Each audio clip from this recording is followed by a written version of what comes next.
आप देख रहे हैं अमेज नाउ। गंगा, यमुना, राप्ती और गोमती के तटवर्ती इलाकों से खबरें आप तक।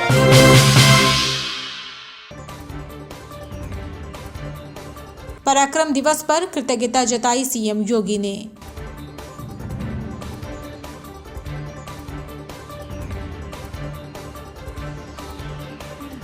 तुम मुझे खून दो, मैं तुम्हें आज़ादी दूंगा। जय हिंद, दिल्ली चलो। इन जैसे करिश्माई नारों से देश की आज़ादी की लड़ाई को नई ऊर्जा देने वाले नेताजी सुभाष चंद्र बोस की 126वीं जयंती पूरा देश पराक्रम दिवस के रूप में मना रहा है। नेताजी सुभाष चंद्र बोस भारत के उन महान स्वतंत्रता सेनानियों में शामिल हैं जिनसे आज के दौर का युवा वर्ग प्रेरणा लेता है। देश की स्वाधीनता आंदोलन के नायकों में से एक नेताजी की जीवनी, उनके विचार और उनका कठोर त्याग आज के युवाओं के लिए बेहद ही प्रेरणादायक है।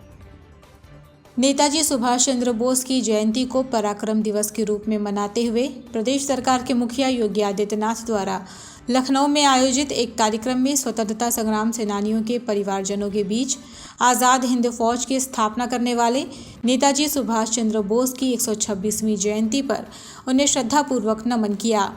इस मौके पर उनके साथ उप मुख्यमंत्री उत्तर प्रदेश सरकार ब्रजेश पाठक और मंत्री असीम अरुण, कुछ एमएलसी और स्थानीय विधायक भी मौजूद रहे।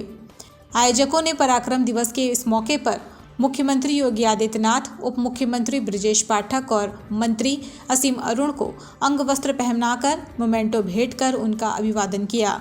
योगी आदित्यनाथ ने अपने उद्बोधन में आज़ादी की लड़ाई में नेताजी सुभाष चंद्र बोस के योगदान के प्रति अपनी कृतज्ञता जताई। पूर्वांचल का एकमात्र उत्कृष्ट सुपर स्पेशलिटी संस्थान Shri Ram Janaki Netralaya, jubilee road, Gorakhpur. Retina surgery, समलबाई और लेंस प्रत्यारोपण, फेको सर्जरी, आयुष्मान योजना से संबद्ध। सुविख्यात वरिष्ठ रेटिना रोग विशेषज्ञ डॉक्टर दुर्गेश कुमार। समय समय पर लगाए जाने वाले निशुल्क परामर्श शिविर में समलबाई, ग्लूकोमा स्क्रीनिंग और जांच हेतु संपर्क करें। Glaucoma and phaco expert doctor Pankhuri Johari से। नेत्र से संबंधित सभी रोगों के समुचित इलाज के लिए एकमात्र प्रतिष्ठान श्री राम जानकी नेत्रालय, एडी चौक, जुबली रोड, गोरखपुर। 23 जनवरी की तिथि को पराक्रम दिवस के रूप में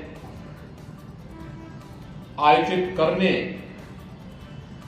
और इसके माध्यम से नेताजी के योगदान के प्रति पूरे देशवासियों की कृतज्ञता ज्ञापित करने का एक अवसर पूरे देशवासियों को प्रदान किया। आज पूरा भारत नेताजी सुभाष चंद्र बोस के प्रति अपनी कृतज्ञता ज्ञापन पराक्रम दिवस के प्रति विभिन्न प्रकार के रचनात्मक कार्यक्रमों के माध्यम से कर रहा है। हम सब जानते हैं कि नेताजी सुभाष चंद्र बोस का जन्म भारत के तत्कालीन बंगाल प्रांत के और आज के उड़ीसा प्रांत के कटक में हुआ था। बचपन से ही कुशाग्र बुद्धि के होने के नाते आगे की पढ़ाई के लिए, उच्च शिक्षा के लिए उन्हें कैम्ब्रिज विश्वविद्यालय में दाखिला लेना पड़ा था। उस समय की प्रतिष्ठित प्रशासनिक सेवा आईसीएस की परीक्षा में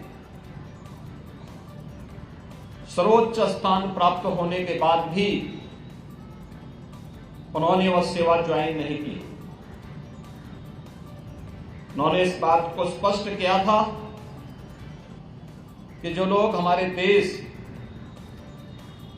को गुलाम बनाए हुए हैं, जिनके खिलाफ हमें लड़ाई लड़नी है, हम उनकी अधीनता स्वीकार करके किसी भी बड़े पद को ठुकरा सकते हैं और उन्होंने ICS की परीक्षा में उत्तीर्ण होने के बाद भी उसे छोड़ करके देश की आजादी के आंदोलन के साथ वे जुड़े थे। आजादी के आंदोलन के दौरान अनेक ऐसे अवसर आए थे जिन्होंने नेताजी सुभाष चंद्र बोस को, जिसके माध्यम से वह भारत की राजनीति में स्थापित हो सकते थे, लेकिन उससे इतर उन्होंने सदैव क्रांति का मार्ग चुना। देश के प्रत्येक नागरिक के मन में राष्ट्रभक्ति का भाव पैदा हो और हम सब अपनी राष्ट्रीयता के मार्ग का अनुसरण करते हुए नेशन फर्स्ट के इस भाव को सदैव अंगीकार कर सके, वह सदैव इस बात के पक्षधर थे। न केवल भारत के अंदर बल्कि दुनिया के अंदर अनेक देशों में रह करके, जर्मनी है, जापान है, सिंगापुर है, इन सभी देशों में, दुनिया के तमाम देशों में रह करके वहां के भारतवंशियों के साथ मिलकर के भारत की आजादी का अलग जगाते रहे। आजाद हिंद फौज नेताजी सुभाष चंद्र बोस कि भारत की आजादी के लिए जिन मार्गों का उन्होंने उस कालखंड में अनुसरण किया था, उसका एक उदाहरण है। नेताजी सुभाष चंद्र बोस ने उस समय जो स्लोगन दिए थे, चाहे वह दिल्ली चलो का नारा हो,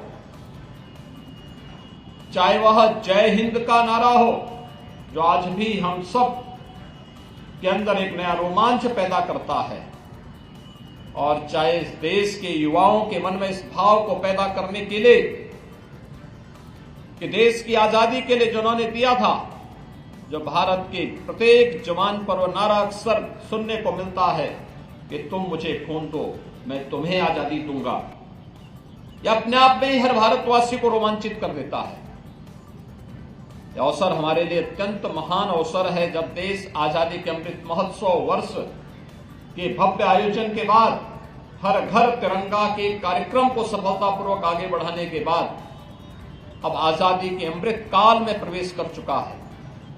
स्वाभाविक रूप से इस देश को दुनिया की सबसे बड़ी ताकत बनाने के लिए प्रधानमंत्री मोदी जी के नेतृत्व में जो कार्यक्रम चल रहे हैं, उन सभी कार्यक्रमों को हर भारतवासी अगर अपने कर्तव्यों का पालन करना प्रारंभ करेगा, स्वाभाविक रूप से नेताजी सुभाष चंद्र बोस जैसे भारत माता के अमर सपूतों और आजादी के महानायकों के वे सपने साकार होंगे, जिन्होंने देश भारत को दुनिया की एक बड़ी ताकत, एक स्वतंत्र भारत को दुनिया की एक बड़ी ताकत के रूप में स्थापित करने का देखा था। आज हम सब आजादी के इस महानायक को उनकी पावन जयंती के रूप में स्मरण कर रहे हैं। मैं इस अवसर पर देश की आजादी के लिए एक सुरक्षित और स्वावलंबी भारत बनाने का उनका जो सपना था, उस सपने के लिए आज भारत सकारात्मक दिशा में प्रधानमंत्री मोदी जी के नेतृत्व में आगे बढ़ा है। हमें पूरा विश्वास है